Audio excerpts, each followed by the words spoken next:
بسم اللہ الرحمن الرحیم۔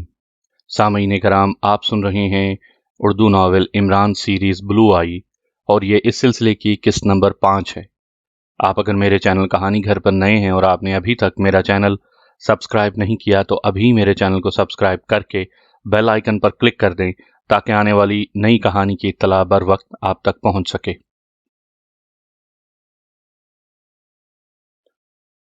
یہ لوگ کوٹھی سے کافی دور ایک درخت کے نیچے یوں کھڑے تھے جیسے راہ جاتے دوست آپس میں اتفاقاً ٹکرا گئے ہوں اور اب کھڑے پرانی یادوں کو دہرا رہے ہوں۔ تو ٹھیک ہے، میں اندر جاتا ہوں، آپ لوگ باہر ٹھہریے۔ اگر حالات زیادہ خراب ہوئے تو میں ٹرانسمیٹر واچ کے ذریعے آپ لوگوں کو اطلاع کر دوں گا، صفدر نے کہا، اور پھر تینوں علیحدہ ہو گئے۔ صفدر ایک اور کوٹھی کی طرف چل دیا۔ وہ اس کوٹھی کے بائیں سائڈ سے ہوتا ہوا پشت پر آ گیا، اور پھر مختلف کوٹھیوں کی پشت پر سے ہوتا ہوا وہ اصل کوٹھی کی پشت پر آ گیا۔ اس نے اس کوٹھی کی پشتی دیوار کے قریب آ کر قدرے دم لیا۔ پہلے تو ادھر ادھر محتاط نظروں سے دیکھا کہ کوئی آدمی اسے چیک تو نہیں کر رہا، پھر اطمینان ہوتے ہی وہ ایک ہی جمپ میں دیوار کے اوپر چڑھ گیا۔ دوسرے لمحے ایک ہلکا سا دھماکہ ہوا اور صفدر اندر کود گیا۔ کوٹھی میں سکوت طاری ہو گیا۔ چند لمحوں تک صفدر زمین پر پڑا دھماکے کے رد عمل کا جائزہ لیتا رہا، پھر آہستہ آہستہ اصل عمارت کی طرف رینگنے لگا۔ جلد ہی وہ برآمدے کے قریب پہنچ گیا۔ برآمدہ خالی تھا۔ صفدر اٹھا اور پھر آہستہ سے برآمدے میں چلنے لگا۔ برآمدے میں 2 کمروں کے دروازے تھے، ایک دروازہ کھلا تھا۔ صفدر کچھ دیر سنگن لیتا رہا، پھر آہستہ سے دروازے کے اندر داخل ہو گیا۔ ریوالور اس کے ہاتھوں میں تھا۔ وہ جس کمرے میں داخل ہوا تھا وہ خالی تھا۔ ابھی صفدر کمرے کا احتیاط سے جائزہ لے رہا تھا کہ اچانک ایک کھٹکا ہوا اور پھر سامنے کی دیوار اپنی جگہ سے ہٹنے لگی۔ صفدر جھپٹ کر دیوار کے پاس کھڑی ہوئی ایک الماری کے پیچھے چھپ گیا۔ دیوار میں ایک دروازہ نمودار ہوا اور پھر اس میں سے ایک نوجوان آدمی باہر نکلا۔ اس نے ایک لمحے کے لیے ادھر ادھر دیکھا، پھر کونے میں موجود ایک دروازہ کھول کر دوسری طرف چلا گیا۔ اس کے جانے کے بعد صفدر بھی اسی دروازے کے قریب آیا، پھر کوئی آہٹ نہ پا کر وہ بھی اس کمرے میں داخل ہو گیا۔ اس کمرے کے کونے میں اسے نیچے جاتی ہوئی سیڑھیاں نظر آئیں۔ صفدر آہستہ آہستہ چلتا ہوا ان سیڑھیوں کے قریب پہنچا۔ ایک لمحے کے لیے وہ نیچے جاتی ہوئی سیڑھیوں کا معائنہ کرتا رہا، جیسے نیچے اترنے کے متعلق فیصلہ نہ کر پا رہا ہو۔ پھر اس نے یوں سر جھٹکا جیسے وہ کسی فیصلے تک پہنچ گیا ہو، اور پھر وہ قدم بڑھا کر سیڑھیاں اترنے لگا۔ سیڑھیاں ایک راہداری میں ختم ہوئیں۔ وہ اس راہداری میں پہنچ گیا۔ راہداری کے سرے پر ہی ایک دروازہ تھا جس کی دہلیز سے روشنی کی شعاعیں باہر نکل رہی تھیں۔ صفدر آگے بڑھا اور اس نے کی ہول سے آنکھیں لگا دیں۔ اندر کا منظر دیکھ کر وہ چونک پڑا۔ سامنے ایک آپریشن ٹیبل پر اسے عمران بندھا ہوا نظر آیا۔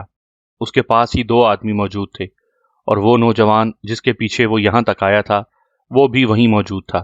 اس نے کی ہول سے آنکھ ہٹا کر کان لگا دیا۔ اس کے کان میں چند ہی الفاظ پڑے۔ کرنل اے، بلو آئی اور سینٹر کا تذکرہ ہو رہا تھا۔ پھر جب اس سے کی ہول سے آنکھ لگائی تو اس نے اسی لمحے نوجوان کو دروازے کی طرف مڑتے دیکھا۔ وہ جھپٹ کر دروازے کی دوسری دیوار کے ساتھ لگ کر کھڑا ہو گیا۔ راہداری چونکہ نیم تاریک تھی، اس لیے صفدر کا خیال تھا کہ نوجوان اسے نہ دیکھ پائے گا، اور وہی ہوا۔ دروازہ کھلا اور پھر وہ نوجوان باہر نکل کر سیڑھیاں طے کرنے لگا۔ اس نے دروازے کی دوسری طرف نظر ڈالنا گوارا نہیں کی۔ جب وہ نظروں سے اوجھل ہو گیا تو صفدر دوبارہ دروازے کی طرف بڑھا۔ اس نے کی ہول سے آنکھ لگائی تو وہ چونک پڑا۔ ایک آدمی عمران کی آنکھ پر جھکا ہوا تھا۔ اس نے ہاتھ میں ایک عجیب سی مشین پکڑی ہوئی تھی۔ صفدر اس سچویشن پر گھبرا گیا۔ اس نے سوچا کہ جلدی کچھ کرنا چاہیے، کہیں یہ لوگ عمران کے ساتھ کوئی حرکت نہ کر دیں۔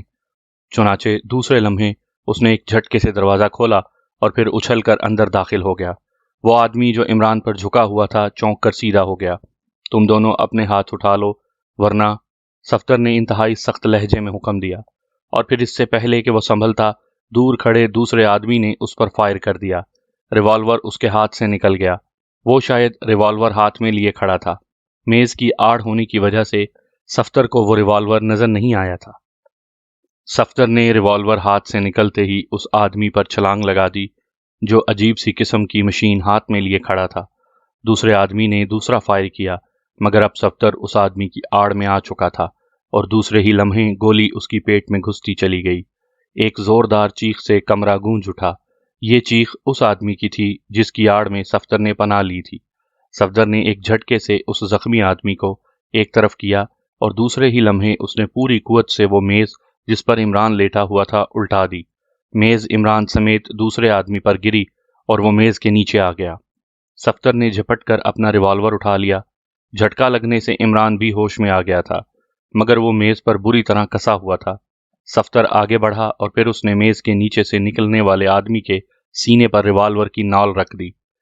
جھٹکا لگنے سے اس آدمی کی ریوالور اس کے ہاتھ سے چھوٹ چکی تھی۔ اسے کھولو، صفدر نے اسے کرخت لہجے میں حکم دیا، مگر اس نے عمران کو کھولنے کے بجائے صفدر کی ریوالور پر ہاتھ ڈال دیا اور دوسرے ہی لمحے صفدر ایک جھٹکے سے اس آدمی کے سر پر سے ہوتا ہوا دوسری طرف جا گرا۔ واقعی اس آدمی میں بھینسے جیسی طاقت تھی۔ صفدر دوسری طرف گرتے ہی جھٹکے سے اٹھا، مگر اس وقت وہ آدمی چھلانگ لگا کر کمرے سے باہر جا چکا تھا۔ دوسرے لمحے دروازہ باہر سے بند ہو گیا۔ اب صفدر بھی عمران کے ساتھ ہی پھنس چکا تھا۔ ارے مجھے تو کھولو، عمران جو میز کے ساتھ ہی بنا ہوا تھا چیخا، اور صفدر نے زور لگا کر میز سیدھی کی، پھر پھرتی سے تسمے کھولنے لگا۔ جلد ہی عمران آزاد ہو گیا۔ صفدر نے جب عمران کو بتلایا کہ یہ آدمی جو اس وقت تک ختم ہو چکا تھا مشین لے کر عمران کی آنکھ پر جھکا ہوا تھا تو وہ چونک پڑا۔ اس نے تیزی سے فرش پر پڑی ہوئی مشین اٹھا لی۔ ایک لمحے تک اسے دیکھتا رہا، پھر اسے جیب میں ڈال لیا۔ پھر پاس پڑی ہوئی چھوٹی میز پر ڈبے کو دیکھنے لگا جس میں ایک شیشے کے جار میں ایک انسانی آنکھ کی پتلی تیر رہی تھی۔ اس نے وہ ڈبہ بند کیا اور پھر اسے بھی اپنی جیب میں منتقل کر لیا۔ اور بھی کوئی ساتھی ہے؟ عمران نے صفدر سے پوچھا۔ ہاں، کوٹھی کے باہر کیپٹن شکیل اور نعمانی، صفدر نے جواب دیا۔ تمہارے ہاتھ میں ریوالور ہے، اب اس دروازے کے آٹومیٹک دروازے کو توڑ ڈالو، عمران نے صفدر سے کہا، اور صفدر چونک پڑا۔ اسے تو خیال ہی نہیں آیا، اور پھر وہ ریوالور لے کر لاک کی طرف بڑھا۔ اسی لمحے لاک کے کی ہول سے ایک زوردار رنگ کی گیس اندر داخل ہونے لگی۔ جلدی کرو صفدر، وہ لوگ ہمیں بے ہوش کرنا چاہتے ہیں، عمران نے گیس دیکھتے ہی کہا، اور صفدر نے پھرتی سے کی ہول پر گولی چلا دی۔ ایک دھماکہ ہوا اور لاک کے پرزے اڑ گئے۔ پھر باہر راہداری میں بھاگنے کی آوازیں آئیں۔ صفدر اور عمران دونوں جھپٹ کر راہداری میں آ گئے۔ ادھر عمران صاحب، ادھر سیڑھیاں ہیں، صفدر نے چیخ کر کہا، اور پھر وہ دونوں سیڑھیوں کی طرف گئے اور سیڑھیوں کے اوپر چڑھتے چلے گئے۔ ابھی ان کا سر باہر نہیں نکلا تھا کہ ان پر فائرنگ ہونے لگی۔ عمران نے صفدر کے کان میں کچھ کہا اور صفدر نے چھت کے درمیان میں لگے ہوئے بلب کو جو وہاں سے صاف نظر آ رہا تھا فائر کر دیا۔ کمرے میں تاریکی چھا گئی۔ باہر والوں کو کوشن دو جلدی، عمران نے کہا، اور صفدر نے واچ ٹرانسمیٹر کا بٹن کھینچ دیا۔ دوسرے لمحے عمران نے چھلانگ لگائی اور کمرے کے فرش پر جا گرا، مگر کچھ نہیں ہوا۔ شاید لائٹ ختم ہوتے ہی وہاں موجود لوگ کمرے سے باہر چلے گئے تھے۔ صفدر بھی کمرے میں آ گیا اور پھر وہ دونوں کمرے سے نکلتے ہوئے باہر آ گئے۔ باہر زور و شور سے فائرنگ ہو رہی تھی۔ عمران سمجھ گیا کہ کیپٹن شکیل اور نعمانی نے ان لوگوں کو الجھا لیا ہے، اور یہی فائرنگ ہی تھی جس نے انہیں کمرہ چھوڑنے پر مجبور کر دیا تھا۔ وہ دونوں جب برآمدے میں پہنچے تو ایک بار پھر ایک سائیڈ سے ان پر فائرنگ ہونے لگی، مگر وہ دونوں رینگتے ہوئے پشتی دیوار کے قریب پہنچ گئے، اور پھر ایک چھلانگ میں وہ دونوں دیوار سے دوسری طرف کود چکے تھے۔ کمپاؤنڈ میں گہرے اندھیرے کی وجہ سے دشمن ان پر نظر نہ رکھ سکے تھے۔ باہر نکل کر عمران نے ٹرانسمیٹر واچ کا ونڈ بٹن باہر کھینچا۔ کیپٹن شکیل اور نعمانی باہر آ چکے تھے۔ فائرنگ بند کر کے بھاگ نکلو، عمران نے کہا، اور پھر جواب سنے بغیر رابطہ ختم کر دیا۔ پھر وہ مختلف کوٹھیوں کے پیچھے سے ہوتے ہوئے کافی دور مین روڈ پر آ نکلے۔ وہ لوگ نکل گئے باس، ایک نوجوان نے خوفزدہ لہجے میں کہا، اور کمرے میں موجود نمبر 1 گہری سوچ میں گم ہو گیا۔ یہ بہت برا ہوا، تم لوگ فوراً یہ کوٹھی خالی کر دو اور پوائنٹ نمبر 2 پر پہنچ جاؤ۔ تمام مشینیں بھی پیک کر کے لے جاؤ، نمبر 1 نے کچھ سوچتے ہوئے انہیں حکم دیا۔ بہتر سر، نوجوان نے جواب دیا اور کمرے سے باہر نکل گیا۔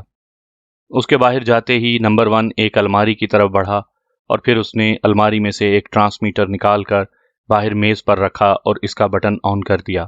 ٹرانسمیٹر میں زندگی کی لہر دوڑ گئی۔ اس کے بلب جلنے بجھنے لگے اور ڈائل پر موجود سوئی حرکت کرنے لگی۔ نمبر 1 نے ڈائل بلب گھما کر فریکوینسی سیٹ کی اور پھر ایک اور بٹن دبا دیا۔ زوں زوں کی آوازیں آنے لگیں اور ایک سبز بلب جل اٹھا۔ نمبر 1 سپیکنگ، آپریشن بلو آئی اوور۔ نمبر 1 نے سبز بلب جلتے ہی کہا، یس ہیڈ کوارٹر سپیکنگ اوور۔ دوسری طرف سے ایک کرخت آواز کمرے میں گونجی، باس حالات بگڑ گئے ہیں اوور۔ نمبر 1 کے لہجے میں الجھن تھی۔ کیا مطلب؟ میں سمجھا نہیں۔ اوور۔ دوسری طرف سے بولنے والے کی آواز میں تلخی ابھر آئی تھی اور پھر نمبر 1 نے تمام حالات بتا دیے۔ اس کا مطلب ہے کہ تم ناکام جا رہے ہو۔ تمہارے پاس بلو آئی جیسا آلہ موجود ہے، پھر بھی تم کامیاب نہیں ہو سکے۔ اوور۔ باس کا لہجہ خوفناک تھا۔ باس، یہ عمران درمیان میں آکودہ ہے، ورنہ ہم نے جیسے کمانڈر ان چیف کو بلو آئی فٹ کی تھی، ہم کامیاب ہو جاتے۔ اب آپریشن کی کامیابی کا انحصار کرنل اے پر ہے۔ اوور۔ نمبر 1 کا لہجہ خوف زدہ تھا، اس کا رنگ زرد پڑ چکا تھا۔ کرنل اے کے متعلق کیا رپورٹ ہے؟ اوور۔ باس نے سوال کیا۔ سر، ابھی تک معاملات ٹھیک ہیں، مگر وہ کوٹھی میں ہی موجود ہے، باہر نہیں نکلا۔ اوور۔ نمبر 1 نے رپورٹ دی۔ کہیں اسے شک تو نہیں پڑ گیا؟ اوور۔ باس نے سوال کیا۔ نہیں باس، فی الحال تو وہ قطعی نارمل ہے۔ اوور۔ نمبر 1 نے جواب دیا۔ ٹھیک ہے، عمران کو کرنل اے سے ملنے سے پہلے ہی قتل کرا دو، ورنہ تمہارا یہ پلان بھی ختم ہو جائے گا۔ اوور۔ باس نے اسے ہدایت دی۔ بہتر باس، میں سب سے پہلے عمران کو قتل کراتا ہوں۔ اوور۔ نمبر 1 نے اپنی جان بچتے دیکھ کر بے حد مؤدبانہ انداز میں جواب دیا۔ ٹھیک ہے، کل مجھے رپورٹ دینا اور میں اس بار ناکامی کا لفظ نہیں سنوں گا، سمجھے؟ اوور۔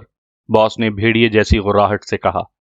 اوکے سر، میں کل ہی کامیابی کی رپورٹ دوں گا۔ اوور۔ نمبر 1 نے کانپتے ہوئے لہجے میں جواب دیا۔ اوور اینڈ آل، باس نے کہا اور پھر آواز آنی بند ہو گئی۔ نمبر 1 نے بٹن بند کیا اور پھر ٹرانسمیٹر وہیں رکھ کر اس نے الماری میں سے کاغذات نکالے اور ایک بڑے سے بیگ میں انہیں رکھ کر اس نے ٹرانسمیٹر بھی اسی بیگ میں رکھا۔ بیگ کی زپ لگا کر وہ کمرے سے باہر نکلا۔ پوری کوٹھی سنسان پڑی تھی۔ پورچ میں اس کی کار موجود تھی۔ اس نے کار کا دروازہ کھول کر بیگ پچھلی سیٹ پر رکھا اور پھر اس نے پوری کوٹھی کا راؤنڈ لگایا۔ پوری کوٹھی خالی ہو چکی تھی۔ اس کے آدمی تمام مشینیں پیک کر کے وہاں سے جا چکے تھے۔ اطمینان کرنے کے بعد وہ کار میں آ کر بیٹھ گیا اور چند ہی لمحوں بعد اس کی کار سڑک پر دوڑ رہی تھی۔ عمران دانش منزل میں اپنی مخصوص لیبارٹری میں موجود تھا۔ بلیک زیرو بھی اس کے پاس ہی تھا۔ عمران صاحب، کیا معلوم ہوا؟ بلیک زیرو نے سوال کیا۔ بھئی، بڑی عجیب چیز بنائی ہے مجرموں نے، میں تو دیکھ کر حیران رہ گیا ہوں۔ عمران نے تولیے سے ہاتھ صاف کرتے ہوئے جواب دیا۔ کیا مطلب؟ بلیک زیرو کچھ نہ سمجھ سکا۔ مطلب یہ کہ یہ آنکھ ایک مصنوعی پتلی بنائی گئی ہے۔ اس کے پیچھے ایک بڑا نفیس ٹیلی کاسٹ کرنے کا ویژن سسٹم فٹ ہے۔ جس آنکھ میں اسے فٹ کر دیا جائے، اس کی آنکھ کے سامنے جو چیز بھی ہوگی اسے ہم اپنی ریسیور مشین پر بخوبی دیکھتے رہیں گے۔ عمران نے قدرے وضاحت کی۔ اوہ، یہ انتہائی خطرناک چیز ہے، لیکن اس کی فٹنگ اور وہ بھی آنکھ جیسی نازک جگہ میں، بلیک زیرو نے الجھن آمیز لہجے میں کہا۔ یہ کام لیزر شعائیں کر دیتی ہیں، عمران نے جواب دیا۔ تو مجرموں نے اس بار لیزر شعاؤں سے تخریبی کام لیا ہے۔ بلیک زیرو اب اچھی طرح سمجھ گیا تھا۔ اب تم اندازہ کرو، کمانڈر ان چیف کی آنکھ میں جب یہ مصنوعی آنکھ فٹ کر دی جائے تو مجرموں کو کس کس منصوبے کی تفصیلات گھر بیٹھے مل جاتی ہوں گی، عمران نے جواب دیا۔ اور بلیک زیرو کی اس تصور سے ہی آنکھیں پھٹ گئیں۔ واقعی انتہائی خطرناک حربہ تھا، لیکن کمانڈر ان چیف کی آنکھ تو ضائع کر دی گئی ہے، بلیک زیرو نے کہا۔ ہاں، اس میں ایک خامی ہے کہ جب اسے فٹ کیا جائے تو آنکھ میں نلاہٹ سی آ جاتی ہے۔ اس نلاہٹ پر مجھے شک پڑا تھا کہ کوئی گڑبڑ ہے۔ میں نے جب آنکھ کا معائنہ کرنا چاہا تو مجرم جو یہ تمام صورت ریسیونگ مشین پر دیکھ رہے تھے گھبرا گئے کہ کہیں اس مصنوعی آنکھ کا راز فاش نہ ہو جائے، چنانچہ انہوں نے آنکھ ضائع کر دی۔ میرے خیال میں اس میں وائرلیس بم ٹائپ کوئی چیز بھی موجود ہے، عمران نے جواب دیا۔ مگر اب مجرموں کا نشانہ کون ہوگا؟ بلیک زیرو نے پوچھا۔ یہی میں سوچ رہا تھا کہ وہ کس پر حربہ استعمال کریں گے، عمران نے کرسی کی پشت سے ٹیک لگاتے ہوئے جواب دیا۔ چند لمحوں تک خاموشی طاری رہی، پھر عمران چونکا۔ تم نے کوٹھی کی نگرانی کا حکم دیا؟ اس نے بلیک زیرو سے سوال کیا۔ ہاں، مگر کوٹھی خالی ہو چکی ہے، بلیک زیرو نے جواب دیا۔ اوہ، عمران نے کہا اور اٹھ کر ٹیلی فون کا ریسیور اٹھا لیا اور نمبر ڈائل کرنا شروع کر دیے۔ چند لمحوں بعد رابطہ مل گیا۔ صفدر سپیکنگ، دوسری طرف سے صفدر کی آواز سنائی دی۔ X2، عمران نے جواب دیا۔ یس سر، صفدر کا لہجہ مؤدبانہ تھا۔ صفدر، جب تم اس کمرے میں پہنچے جہاں عمران بے ہوش تھا تو تم نے ان کی کون سی گفتگو نوٹ کی؟ عمران نے پوچھا۔ یس سر، میں بتلانا بھول گیا تھا، کمرے سے باہر رہ کر میں نے ان کی باتوں کے چند الفاظ ہی سنے تھے۔ کرنل اے، بلو آئی اور خفیہ منصوبے کا ذکر ہو رہا تھا، صفدر نے جواب دیا۔ اوہ، یہ بے حد اہم بات بتائی تم نے، مگر تم نے اپنی رپورٹ میں ان باتوں کا ذکر کیوں نہیں کیا؟ عمران کا لہجہ تلخ تھا۔ سوری سر، میرے ذہن سے نکل گیا تھا۔ صفدر کے لہجے میں قدرے ندامت کے آثار تھے۔ صفدر، میرا خیال ہے تم اب کافی لاپرواہ ہوتے جا رہے ہو، عمران نے ڈانٹا۔ سوری سر، آئندہ آپ کو شکایت نہیں ہوگی، صفدر نے جواب دیا۔ اس کے لہجے میں گھبراہٹ تھی۔ ٹھیک ہے، آئندہ تمہیں بھول جانے کا مرض نہیں ہونا چاہیے، اور ہاں، تم فوراً کرنل اے کی کوٹھی کی نگرانی کا کام شروع کر دو۔ کرنل اے کی تمام بیرونی مصروفیات کی رپورٹ مجھے ملنی چاہیے۔ عمران نے اسے ہدایات دیں۔ بہتر سر، میں ابھی جاتا ہوں، صفدر نے جواب دیا۔ ٹرانسمیٹر واچ ساتھ لے جانا، عمران نے کہا اور پھر ریسیور رکھ دیا۔ تو کمانڈر ان چیف کے بعد اب ان کا نشانہ کرنل اے بنا ہے، عمران نے بڑبڑاتے ہوئے کہا اور ایک دفعہ پھر نمبر ڈائل کرنے شروع کر دیے۔ ہیلو، کون بول رہا ہے؟ دوسری طرف سے آواز آئی۔ کرنل اے سے رابطہ ملواؤ، X2 اسپیکنگ، عمران نے بڑے پروقار لہجے میں کہا۔ 1 منٹ ہولڈ کیجیے جناب۔ دوسری طرف سے بولنے والا، جو شاید کرنل اے کا پی اے تھا، بڑے مؤدبانہ لہجے میں کہا۔ ایک لمحے کے توقف کے بعد کرنل اے کے بولنے کی آواز سنائی دی۔ کرنل اے اسپیکنگ، X2 عمران نے جواب دیا۔ فرمائیے، کرنل اے نے کہا۔ کرنل اے، مجھے اطلاع ملی ہے کہ مجرم آپ کی آنکھ میں بلو آئی فٹ کرنے کی سوچ رہے ہیں، عمران نے کہا۔ میری آنکھ میں؟ کرنل اے کی حیرت سے بھرپور آواز آئی۔ ہاں، کیا وہ اپنے مقصد میں کامیاب تو نہیں ہو گئے؟ اس بار عمران نے براہ راست سوال کیا۔ اوہ، مگر میرے ساتھ تو فی الحال ایسا کوئی واقعہ نہیں ہوا، ویسے میں ہوشیار رہوں گا، کرنل اے نے جواب دیا۔ سامعین کرام، آپ یہ کہانی میرے چینل کہانی گھر پر سن رہی ہیں۔ آپ نے اگر ابھی تک میرا چینل سبسکرائب نہیں کیا تو ابھی میرے چینل کو سبسکرائب کر کے بیل آئیکن پر بھی کلک کر دیں تاکہ آنے والی نئی کہانی کی اطلاع بر وقت آپ تک پہنچ سکے۔ میری آنکھ میں؟ کرنل اے کی حیرت سے بھرپور آواز سنائی دی۔ ہاں، کیا وہ اپنے مقصد میں کامیاب تو نہیں ہو گئے؟ اس بار عمران نے براہ راست سوال کیا تھا۔ اوہ، مگر میرے ساتھ تو فی الحال ایسا کوئی واقعہ نہیں ہوا، ویسے میں ہوشیار رہوں گا، کرنل اے نے جواب دیا۔ ٹھیک ہے، مگر شک رفع کرنے کے لیے آپ آئینے میں بغور اپنی آنکھیں دیکھیے، اگر کسی آنکھ میں نلاہٹ محسوس ہو تو مجھے بتلائیے، عمران نے اسے ہدایت کی۔ بہتر، آپ 1 منٹ کے لیے ہولڈ کیجیے، میں ابھی جواب دیتا ہوں، کرنل اے نے کہا اور پھر دوسری طرف سے میز پر ریسیور رکھنے کی آواز آئی۔ عمران خاموش بیٹھا رہا۔ نہیں جناب، ایسی کوئی بات نہیں، میری آنکھیں بالکل ٹھیک ہیں، چند لمحوں بعد کرنل اے نے جواب دیا، اس کا لہجہ مسرت سے لبریز تھا۔ ٹھیک ہے، اب آپ ہوشیار رہیے گا اور خاص طور پر ٹاپ سیکرٹ کاغذات کے معائنے کا کام مجرموں کی گرفتاری تک بند کر دیجیے۔ ٹھیک ہے، مگر میرا آج خفیہ سینٹر جانے کا پروگرام ہے، کرنل اے نے کہا۔ کیوں، کیا پھر وہاں کسی گڑبڑ کی اطلاع ملی ہے؟ عمران نے چونکتے ہوئے کہا۔ نہیں، ایسی کوئی بات نہیں، مگر میں خود مزید تحقیقات کرنا چاہتا ہوں، کرنل اے نے کہا۔ نہیں، آپ مجرموں کی گرفتاری تک اپنی تمام مصروفیات منسوخ کر دیں، عمران نے اسے ہدایت دی۔ بہتر ہے، میں اپنی تمام مصروفیات منسوخ کر دیتا ہوں، کرنل اے بڑی آسانی سے مان گیا، شاید اسے خود بھی خطرہ تھا کہ مجرم اس آنکھ سے کوئی حرکت نہ کر دیں۔ اوکے، ٹھیک ہے، عمران نے کہا اور ریسیور رکھ دیا۔ اب مزید کیا پروگرام ہے؟ عمران صاحب ابھی تاریکی میں ہیں، بلیک زیرو نے پوچھا۔ نہیں، مجرم اب زیادہ دیر تک تاریکی میں نہیں رہیں گے، ایسے بھی ان کے طریقہ کار کا علم ہو گیا ہے، اور پھر انہوں نے جسے ٹارگٹ بنایا ہے اس کا بھی ہمیں پتہ چل گیا ہے، اس لیے اب وہ جلد ہی روشنی میں آ جائیں گے، عمران نے جواب دیا۔ تو کیا خیال ہے کرنل اے کی نگرانی کیوں نہ کی جائے؟ بلیک زیرو نے تجویز پیش کی۔ یہی تجویز میں سوچ رہا ہوں، عمران کچھ کہتے کہتے رک گیا، اس کی پیشانی پر سلوٹیں ابھر آئیں۔ بلیک زیرو خاموش بیٹھا، اس کے چہرے کے تاثرات دیکھ رہا تھا۔ ٹھیک ہے، ایسا کرو، صفدر اور کیپٹن شکیل کو کال کرو، ہمیں دشمنوں سے پہلے کرنل اے کو اغوا کر لینا چاہیے، عمران نے کہا۔ مگر اس سے تو پوری ملٹری انٹیلیجنس میں بحران آ جائے گا، بلیک زیرو کے لہجے میں الجھن تھی۔ تو میں کیپٹن شکیل کو بلوا رہا ہوں بھائی، کیپٹن شکیل کرنل اے کا میک اپ کرے گا، عمران نے مسکراتے ہوئے کہا۔ اوہ ٹھیک ہے، بلیک زیرو نے جواب دیا، تم پہلے کیپٹن شکیل کو بلواؤ، میں اس کا میک اپ کر دیتا ہوں، آج رات کرنل اے کو اس کی کوٹھی سے ہی اغوا کر لیں گے، عمران نے فیصلہ کن لہجے میں کہا، اور بلیک زیرو نے ٹیلی فون کی طرف ہاتھ بڑھا دیا۔ نمبر 1 کمرے میں بے چینی سے ٹہل رہا تھا کہ اچانک کمرے میں تیز گھنٹی بج اٹھی۔ نمبر 1 ایک لمحے کے لیے ٹھٹکا، پھر تیزی سے کمرے کا دروازہ کھول کر باہر نکل آیا۔ وہ مختلف کمروں سے ہوتا ہوا ایک بڑے سے ہال میں پہنچ گیا۔ اس ہال میں ہر طرف مشینیں فٹ تھیں۔ باس، کرنل اے مطلوبہ کاغذات کا معائنہ کر رہا ہے، نوجوان سپروائزر نے مسرت بھرے لہجے میں کہا، اور نمبر 1 کے چہرے پر یکدم خوشیاں پھٹ پڑی۔ وہ تیزی سے اس مشین کے پاس پہنچا جہاں سکرین پر کرنل اے کی تصویر نظر آ رہی تھی۔ وہ اپنے دفتر میں میز پر فائل پھیلائے کاغذات کا مطالعہ کر رہا تھا۔ کاغذات کے فوٹو بن رہے ہیں؟ نمبر 1 نے پوچھا۔ جی ہاں، فوٹو اسٹیٹ ویژن مشین چل رہی ہے، نوجوان نے جواب دیا، اور پھر نمبر 1 کرسی گھسیٹ کر وہیں مشین کے پاس بیٹھ گیا۔ فائل کافی ضخیم معلوم ہو رہی تھی اور کرنل اے آہستہ آہستہ اس کے ورق الٹ رہا تھا۔ وقت تیزی سے گزرتا رہا اور فائل میں موجود کاغذات کی کاپیاں بنتی رہیں۔ ابھی آخری صفحہ رہتا تھا کہ پاس پڑے ٹیلی فون کی گھنٹی بجنے کا علم اس طرح ہوا کہ کرنل اے نے چونک کر ریسیور اٹھا لیا۔ پھر نمبر 1 نے کرنل اے کے چہرے پر بوکھلاہٹ دیکھی۔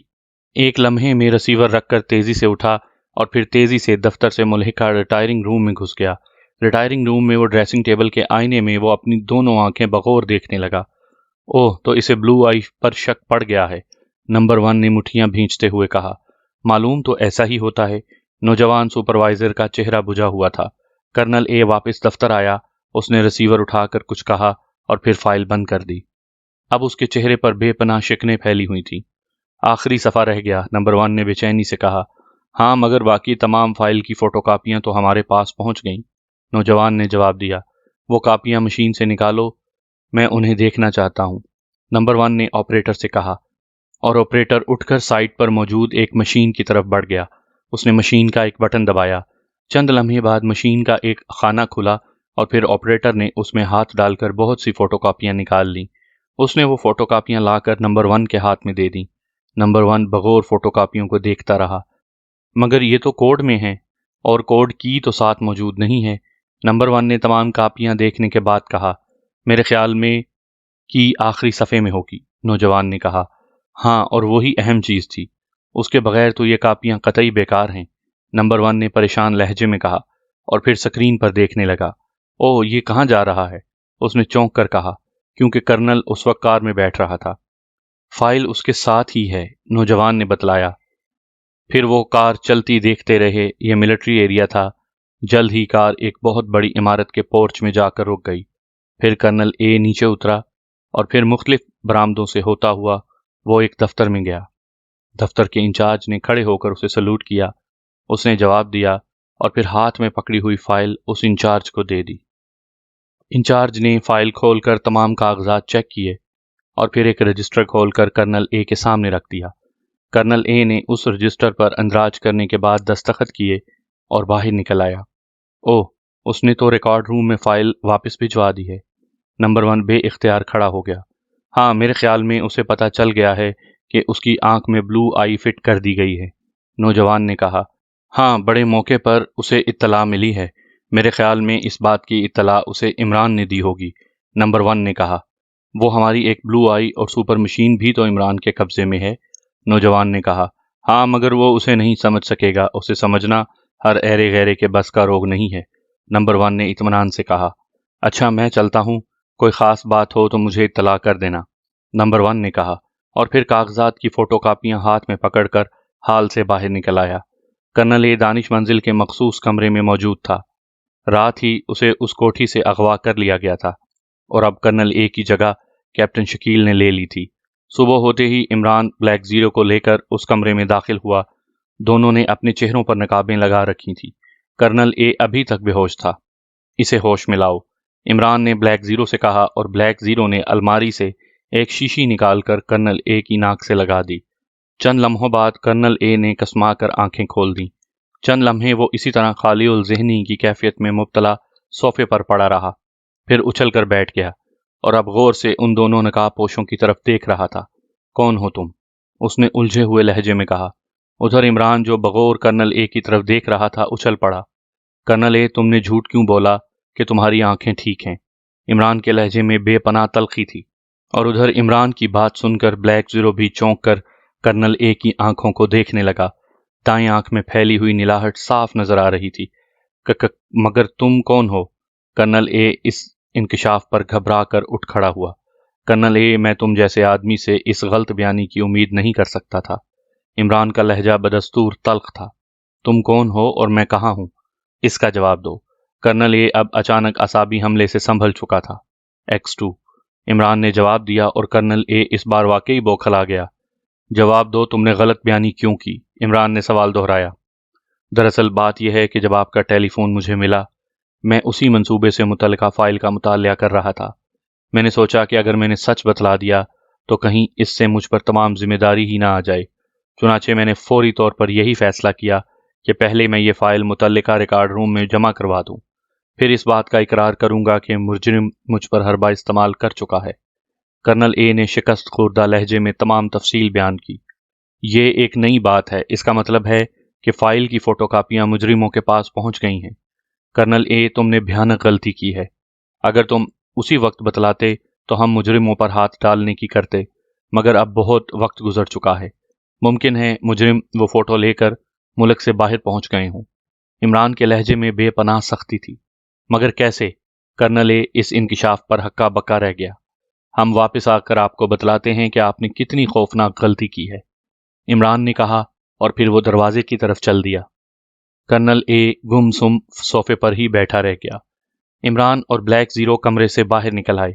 دروازہ بند کر دیا گیا اور پھر وہ دونوں تیزی سے چلتے ہوئے آپریشن روم میں پہنچے۔ عمران نے نقاب اتار کر ایک طرف پھینک دی۔ اس کا چہرہ غصے سے سرخ ہو رہا تھا۔ ہمیں جلد از جلد مجرموں پر ہاتھ ڈالنا چاہیے۔ ہم غلط فہمی میں رہے اور مجرم اپنے مقصد میں کامیاب ہو گئے۔ عمران کے لہجے میں جھنجھلاہٹ تھی۔ مگر مجرموں کے ٹھکانے کا پتہ ہی نہیں، بلیک زیرو نے ڈرتے ڈرتے کہا۔ ہاں، اسی مسئلے پر تو میں غور کر رہا ہوں۔ ہمیں فوراً مجرموں کے ٹھکانے کا پتہ چلانا چاہیے، ورنہ مجرم ہاتھ سے نکل جائیں گے، عمران نے جواب دیا۔ چند لمحے وہ سوچتا رہا اور ٹہلتا رہا، پھر اس نے آگے بڑھ کر ٹیلی فون ریسیور اٹھایا اور نمبر ڈائل کرنے شروع کر دیے۔ جلد ہی رابطہ مل گیا۔ Julia speaking. دوسری طرف سے جولیا کی آواز سنائی دی۔ X2، عمران نے بھرائے ہوئے لہجے میں کہا۔ یس سر، جولیا کی مؤدبانہ آواز سنائی دی۔ جولیا، تمام ممبروں کو ہدایت کرو کہ وہ فوراً شہر میں پھیل جائیں اور CL1515 نمبر کی کار جہاں کہیں بھی نظر آئے فوراً رپورٹ کی جائے، اور صفتر کو ہدایت کرو کہ وہ رجسٹریشن آفس سے اس نمبر کے مالک کا پتہ کر کے مجھے رپورٹ دیں۔ یہ کام فوراً ہونا چاہیے۔ عمران نے جولیا کو ہدایات دیں۔ بہتر سر، میں ابھی تمام ممبرز کو ہدایات دے دیتی ہوں، جولیا نے جواب دیا۔ اوکے، عمران نے کہا اور پھر ریسیور رکھ دیا۔ یہ نمبر مجرم کی کار کا ہے؟ بلیک زیرو نے پوچھا۔ ہاں، دراصل جب میرے فلیٹ میں ڈکٹا فون لگایا تھا تو میں نے ایک آدمی کا تعاقب کیا تھا، اور وہی آدمی جب میں ان کے اڈے پر پہنچا تو انہیں احکامات دے رہا تھا۔ اس وقت یہ نمبر میں نے ذہن نشین کر لیا تھا، مگر تیزی سے بدلتے ہوئے حالات کی بنا پر میرے ذہن سے یہ بات نکل گئی تھی، عمران نے بتلایا۔ اگر اس کار کا پتہ چل جائے تو پھر مجرم یقیناً ہاتھ آ جائیں گے، بلیک زیرو نے کہا۔ ہاں، اب یہی ایک پتہ فی الحال ہمارے ہاتھ میں رہ گیا ہے، عمران نے جواب دیا۔ تقریباً آدھے گھنٹے بعد ٹیلی فون کی گھنٹی بجی۔ عمران نے ریسیور اٹھا لیا۔ X2، عمران نے کہا۔ میں صفتر بول رہا ہوں جناب، رجسٹریشن آفس سے پتہ چلا ہے کہ یہ نمبر ابھی جاری ہی نہیں کیا گیا۔ صفتر کی آواز آئی۔ اوہ، اس کا مطلب ہے نمبر جعلی تھا، عمران نے کہا۔ جی ہاں، صفتر نے جواب دیا۔ اوکے، ٹھیک ہے، تم لوگ تلاش جاری رکھو، اگر کہیں اس نمبر کی کار نظر آ جائے تو رپورٹ دینا، عمران نے کہا اور ریسیور رکھ دیا گیا۔ اب تو خاصی مشکل ہو گئی، ہو سکتا ہے مجرموں نے نمبر پلیٹ تبدیل کر دی ہو، بلیک زیرو نے کہا۔ نہیں، مجرموں کو چونکہ اس بات کا علم نہیں ہے کہ ان کی کار کا نمبر ہماری نظروں میں آ گیا ہے، اور اب اگر یہ نمبر کہیں نظر آیا تو وہ یقیناً مجرموں کی کار ہوگی، ورنہ ہو سکتا تھا ہم اصل مالک کے پیچھے دوڑتے رہتے اور مجرم ہاتھ سے نکل جاتے، عمران نے کہا۔ اچھا، میں چلتا ہوں، میں خود بھی اس کار کو تلاش کرتا ہوں۔ اگر تمہیں کوئی رپورٹ ملے تو مجھے ٹرانسمیٹر واچ پر اطلاع دینا، عمران نے کہا، اور بلیک زیرو نے اس بات میں سر ہلا دیا۔ عمران کمرے سے باہر نکل گیا۔ یس، کیا بات ہے؟ نمبر 1 نے گھنٹی بجتے ہی ریسیور اٹھا لیا تھا۔ باس، عمران کا پتہ چل گیا ہے، دوسری طرف سے آواز آئی۔ کہاں ہے وہ؟ نمبر 1 نے پوچھا۔ باس، میں نے اسے ہائی وے پر کار میں جاتا ہوا چیک کیا تھا، اب وہ کنگسٹن روڈ پر ایک کیفے ڈیلیکس میں بیٹھا ہوا ہے، جواب ملا۔ ٹھیک ہے، تم اس پر نظر رکھو، میں خود آ رہا ہوں۔ اس شخص کو میں اپنی ہاتھوں سے گولی ماروں گا، اس نے ہمیں بے حد پریشان کیا ہے، نمبر 1 نے کہا۔ مگر باس، آپ کیوں تکلیف کرتے ہیں؟ مجھے حکم دیجئے، میں ابھی ایک گولی اس کے سینے میں اتار دیتا ہوں، دوسری طرف سے بولنے والے نے کہا۔ نہیں، وہ تم لوگوں کے بس کا روگ نہیں ہے، وہ بے حد چالاک و عیار ہے، اس بار اگر وہ بچ نکلا تو یہ انتہائی غلط ہوگا، نمبر 1 نے کہا۔ اس کے ذہن میں اپنے باس کا آرڈر گھوم رہا تھا جس نے کہا تھا کہ میں ناکامی کی بات نہیں سنوں گا۔ اس نے ریسیور رکھا اور پھر الماری کھول کر اس میں سے ریوالور نکالا، اس پر سائلنسر فٹ کیا اور میگزین کو اچھی طرح چیک کرنے کے بعد اس نے اسے جیب میں ڈال لیا۔ پھر اس نے الماری میں سے ریڈی میڈ میک اپ کا سامان نکالا۔ یہ مختصر سا سامان تھا۔ گال پر ایک موٹا سا تل چپکایا، فرنچ کٹ داڑھی لگائی، اب اس کی شکل کافی حد تک بدل چکی تھی۔ پھر وہ کمرے سے نکل کر پورچ میں آیا جہاں اس کی مخصوص کار موجود تھی۔ جلد ہی اس کی کار سڑکوں پر دوڑ رہی تھی۔ اس کا رخ کنگسٹن روڈ کی طرف ہی تھا۔ مختلف سڑکوں سے گزرنے کے بعد وہ کنگسٹن روڈ کی طرف پہنچ گیا۔ سامعین کرام، آپ سن رہے تھے اردو ناول عمران سیریز بلو آئی، اور یہ اس سلسلے کی قسط نمبر 5 تھی۔ اس سے اگلی آنے والی قسط آخری قسط ہوگی۔ امید ہے آپ کو میری یہ کاوش پسند آ رہی ہوگی۔ آپ نے اگر میرا چینل کہانی گھر سبسکرائب نہیں کیا تو ابھی میرے چینل کو سبسکرائب کر کے بیل آئیکن پر بھی کلک کر دیں تاکہ آنے والی نئی کہانی کی اطلاع بر وقت آپ تک پہنچ سکے۔